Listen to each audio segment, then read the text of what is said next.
Bonjour Paulin. Bonjour Serena. Eh bien aujourd'hui, nous allons faire les flop cruise du moment gênant. Flop, flop, flop, flop, Flop, flop, flop, flop, flop, flop, flop, flop, flop, flop, cruise. Alors Paulin, c'est quoi pour toi les flop cruise du moment gênant?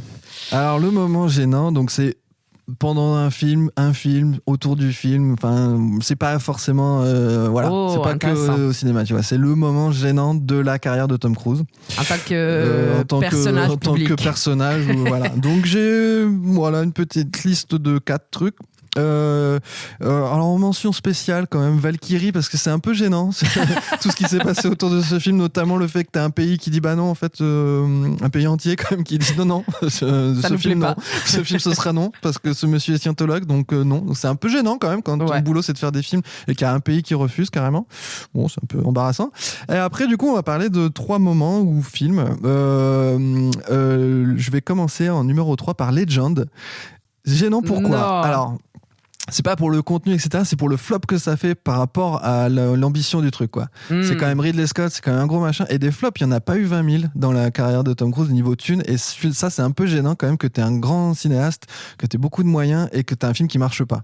Ça, je me dis, dans une carrière, c'est un peu gênant. C'est un petit peu embarrassant, tu vois. Quand il y a un moment, il faut faire les comptes, tu dis, oh, ça, c'est peut-être pas. On va peut-être pas trop le mettre en avant. Voilà.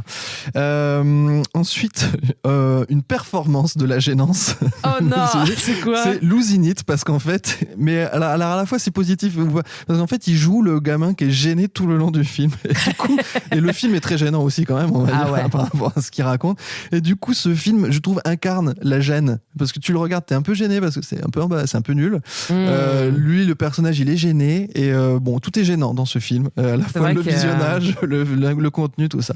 Donc Losing It, je sais plus comment ça s'appelle en français, American Teenagers. Voilà, ça c'est gênant. Et numéro 1, c'est je pense le moment le plus gênant de sa carrière qui a gêné beaucoup de gens, c'est la séquence du canapé chez Oprah Winfrey, parce que ça a quand même été un tournant où tout d'un coup tout le monde a fait what, il est bizarre, il est trop bizarre. Oprah Winfrey même, tu vois quand tu revois les vidéos qu'elle est méga gênée, qu'elle sait pas du tout comment gérer l'affaire. Elle en a reparlé des années après en disant j'aurais dû faire autrement parce que c'est parti complètement à latte. Katie Holmes qui va chercher dans les coulisses, qui ramène et tout, elle a l'air trop gênée. Steven Spielberg était gêné aussi. Enfin, tu vois, toute l'industrie d'Hollywood tout d'un coup se dit qu'est-ce qui s'est passé, quoi.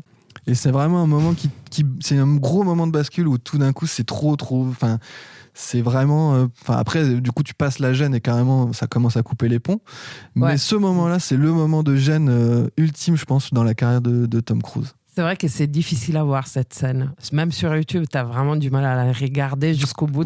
Tu comprends pas trop ce qui se passe. En plus, t'as toute l'euphorie du public, tu vois, qui est chauffé à fond. Lui, il en fait des caisses. Il saute à pieds joints sur le canapé, il redescend au sol, il tape le sol, il crie, il prend Oprah Winfrey dans ses bras. Tu te dis, mais ça ne veut rien dire.